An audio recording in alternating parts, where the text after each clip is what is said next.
Hola, esta es la lección número 5 del tema atención del parto de la cerda. En esta ocasión vamos a ver qué es lo que sucede en las siguientes 36 horas después del parto y cuál sería el programa de alimentación de la cerda. Si pueden observar ustedes aquí en este diagrama, tenemos contracciones miometrales en el cuerno derecho, así es como es expulsado un lechón. Las contracciones son en ambos cuernos cuando se da el evento de parto. Aquí el vaciamiento de los cuernos uterinos es de manera alternada, no se vacía primero uno y luego el otro. Eh, Esta es la presentación posterior con las patitas por delante y la siguiente es la presentación posterior con el hocico por delante. Aquí es como podrían haber quedado adosados en los cuernos uterinos desde aquel tiempo cuando bajaron a los cuernos y se empezaron a acomodar en cada uno de los cuernos, que hubo migración, en fin. Aquí esto no implica el que estén pegados trompa con cola o trompa con trompa, no implica alguna diferencia en cuanto a su desarrollo, es totalmente igual. Ok, recuerden ustedes que los cuernos uterinos de la cerda son bastante largos, en promedio de 2,5 a 3 metros. Eso quiere decir que los lechones que estuvieran hasta por acá en las porciones ováricas, porque por acá van a salir, los que estuvieran en las porciones ováricas les va a costar mucho más trabajo porque tienen un tramo que recorrer mucho más largo. Considerar que el cordón umbilical solamente mide 60 centímetros y por tal motivo, si el cuerno mide 3 metros, se van a tener que recorrer 2,5 metros en ausencia completa de oxígeno.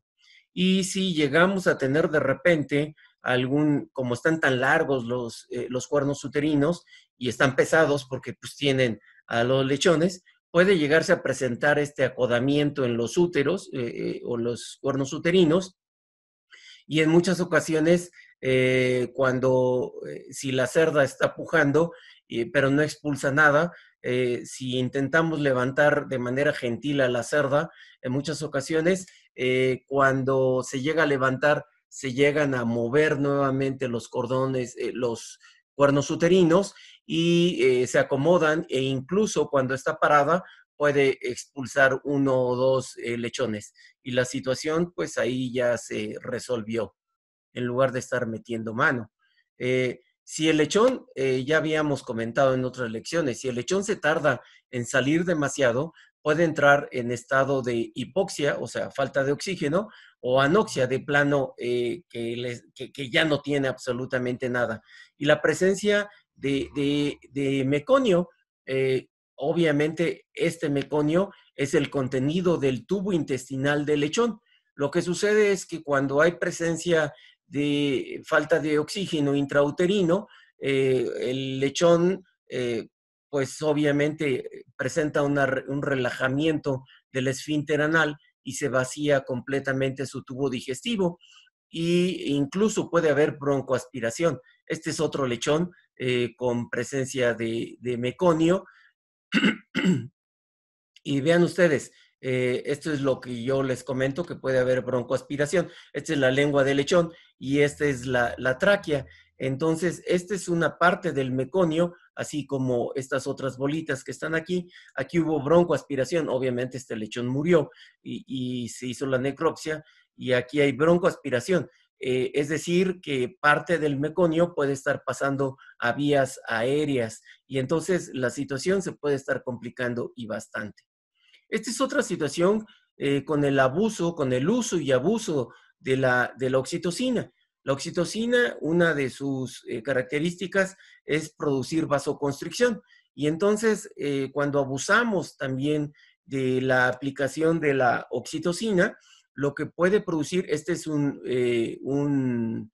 cordón umbilical de un lechón, y lo que va a suceder es con las contracciones tan intensas, con la vasoconstricción tan intensa, se puede llegar a romper este cordón umbilical. Y aún antes de que se pudiera desprender del cordón umbilical el lechón, pues ya le va a dejar de llegar el oxígeno. Por eso es que es poco recomendable el uso de la oxitocina. En su lugar, estamos utilizando otro producto que se conoce como carbetocina, que es un análogo de la oxitocina, con muchas más bondades que la misma oxitocina.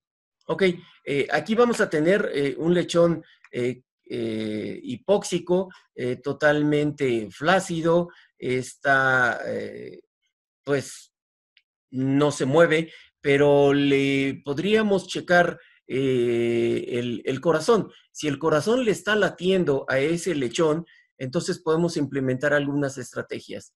Una de ellas es meterle una perilla a las que usamos con los bebés, una perilla por los orificios nasales para tratar de sacarle todo el moco que pudiera tener. Aquí el objetivo es despejar vías aéreas. Segunda maniobra, una vez que ya esté completamente seco, lo podemos secar con unas sanitas, secarlo y restregarlo de manera vigorosa. Aquí el objetivo es que chille. Ya chillando ya la hizo. Bueno, si no ha chillado, lo seguimos secando y con las patitas de atrás lo vamos a agarrar y con una mano y lo vamos a empezar a dar vueltas. Por eso es importante que esté completamente limpio, completamente seco. Si no, se nos va a zafar de las manos y pues ya no tuvo ningún caso, ¿no? Porque ya lo estrellamos en una barda o en el techo de la maternidad o ya se salió por una ventana de la maternidad, qué sé yo. Entonces, por eso es importante que esté perfectamente seco. Tercera maniobra, podemos meter a nuestro lechón en una cubeta con agua fría, pero hasta aquí, nada más hasta el cuello. No lo queremos ahogar si de por sí no respira, pero sí le late el corazón, si hay pulsaciones, entonces lo queremos meter en una cubeta con agua fría. La idea es que trate de jalar aire al ingresarlo en una cubeta con agua fría.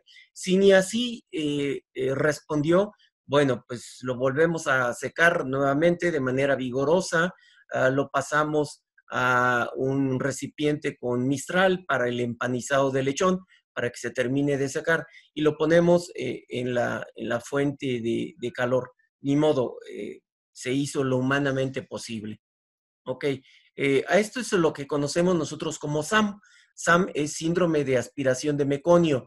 Esto sucede también en bebés humanos, por eso, claro que ahí tienen mucho más equipo, de manera hospitalaria hay mucho más equipo para estar checando que hay sufrimiento fetal. Aquí no lo podemos estar checando, pero este SAM, que también se conoce también igual en humanos, se conoce como SAM, es presencia de mezcla de líquido amniótico y meconio debido a una hipoxia intrauterina.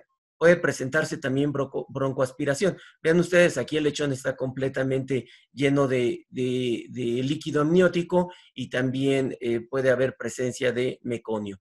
Ok, nosotros quisiéramos ya tener a nuestro lechón así completamente listo, entrenado para que se acerque a un pezón de la ubre de la cerda, para que empiece a consumir calostro.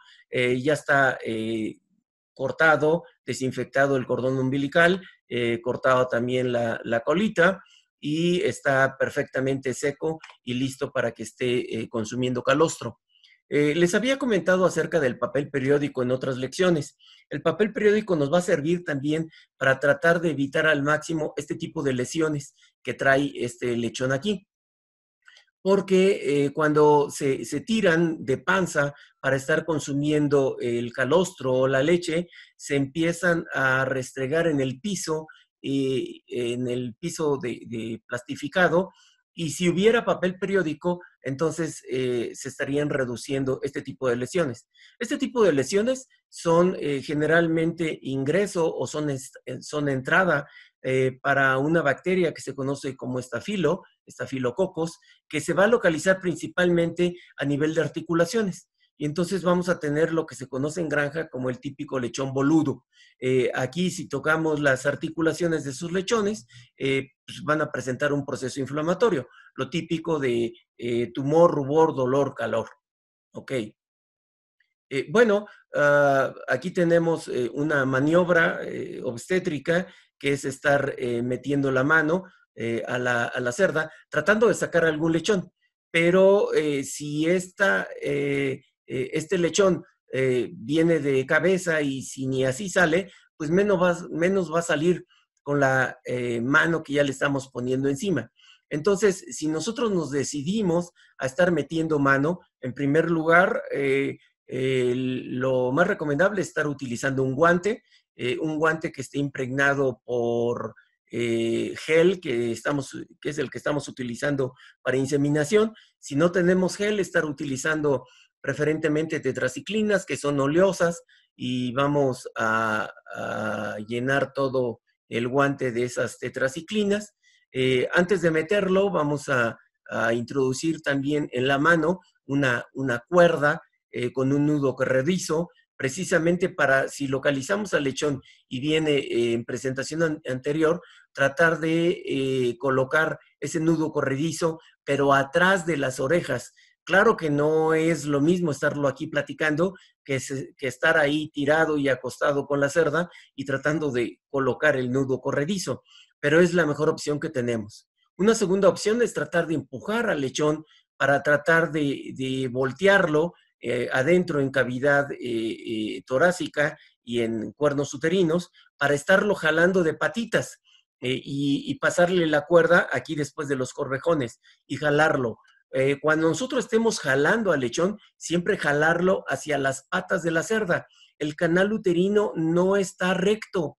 Si lo jalamos recto, estamos lesionando aún más el canal. De por sí ya vamos a tener problemas al estar braceando a la cerda, pero bueno, de repente es la última opción, no nos queda de otra.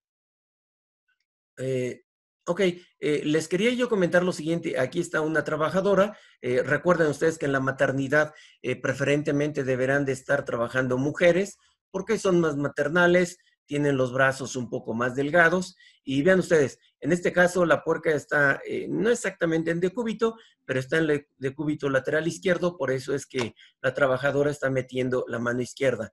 Pero esta estrategia, esta maniobra obstétrica, no deberá de llevarse a cabo más allá del 1% en las cerdas.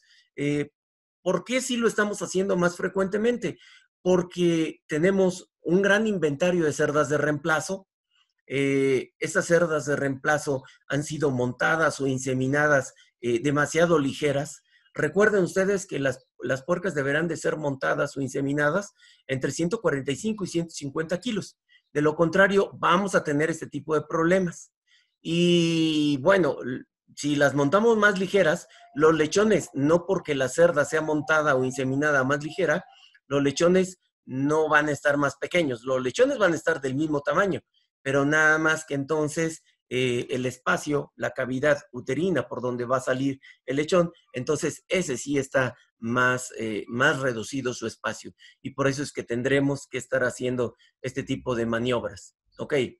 En muchas ocasiones, cuando estamos pasando a la cerda a una maternidad, podemos tener lo que se conoce como maternidades de flujo continuo.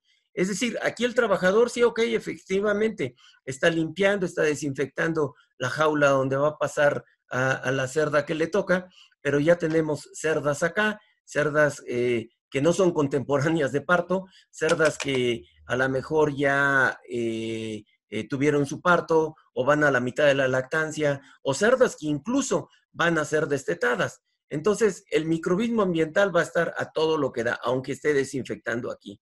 Va a haber obviamente un elevado porcentaje de mortalidad en lechones.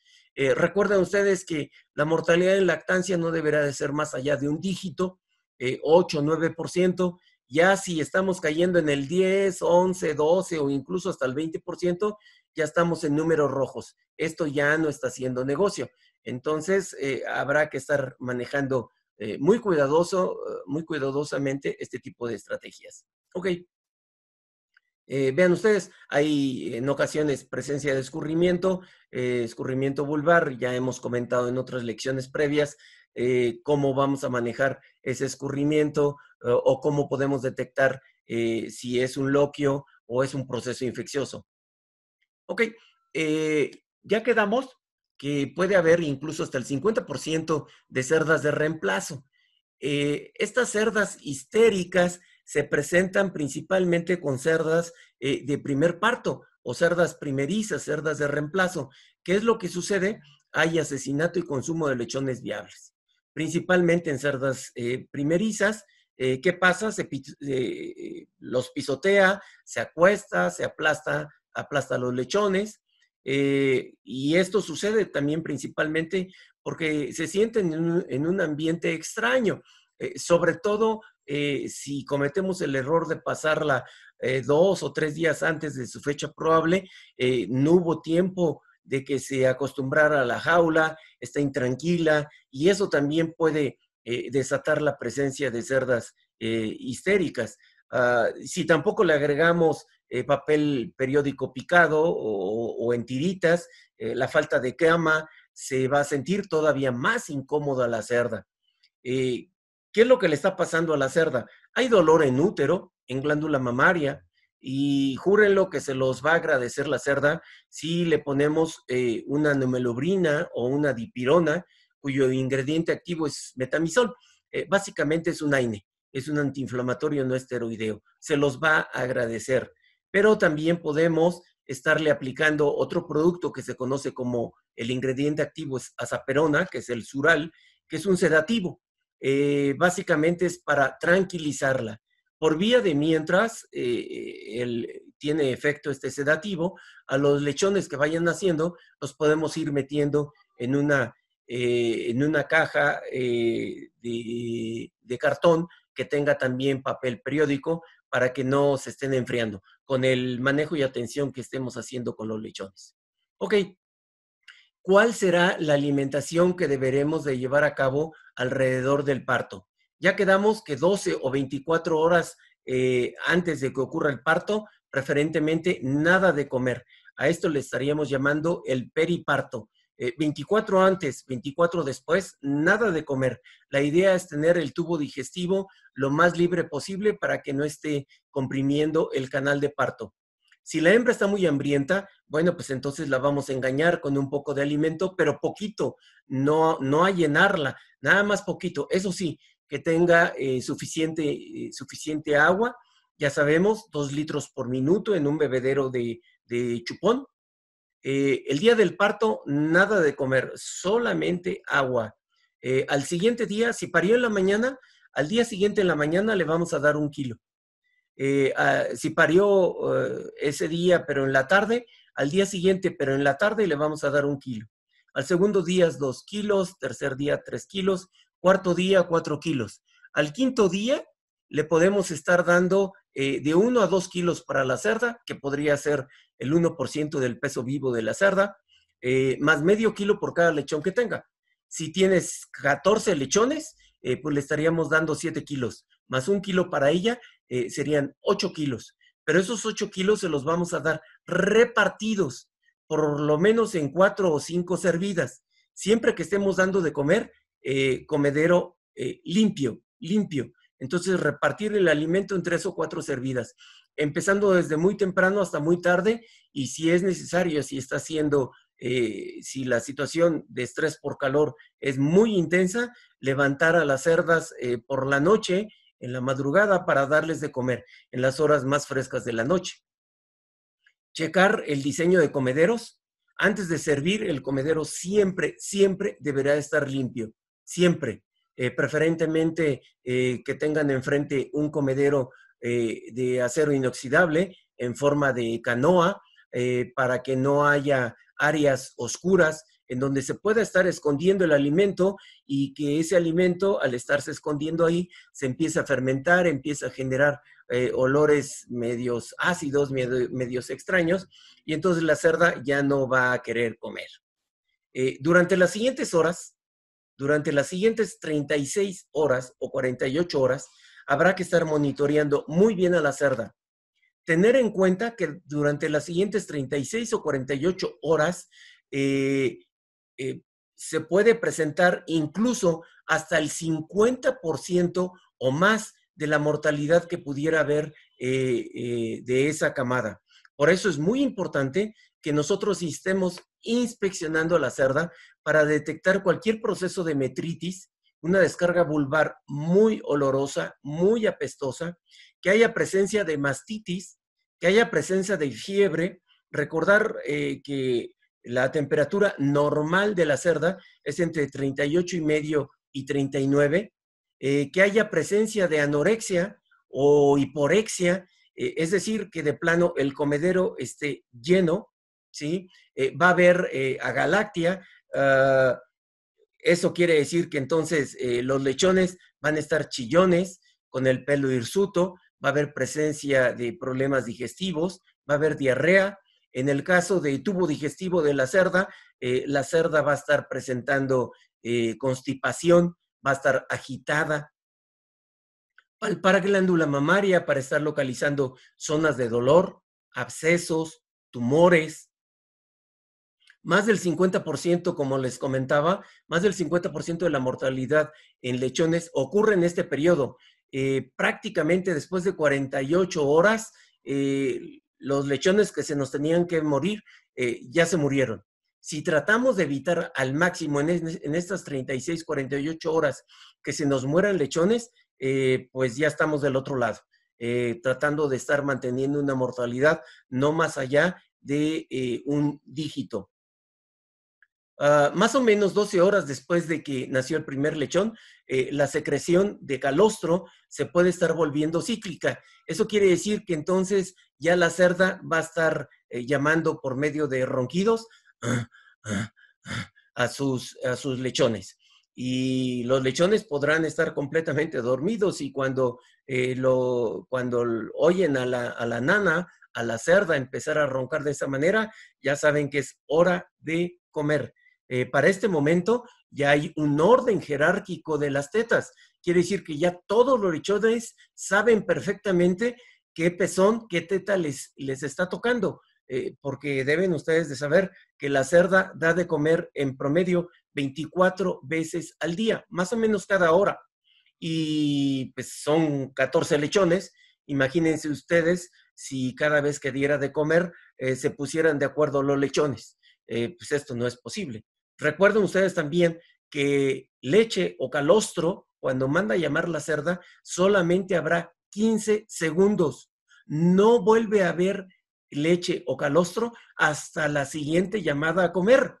Entonces, el lechón se tiene que poner muy vivo en ese momento para estar adueñándose de la teta o el pezón que le corresponda y consumir la ración que le toca en esa hora. Bien, pues muchísimas gracias por llegar hasta acá.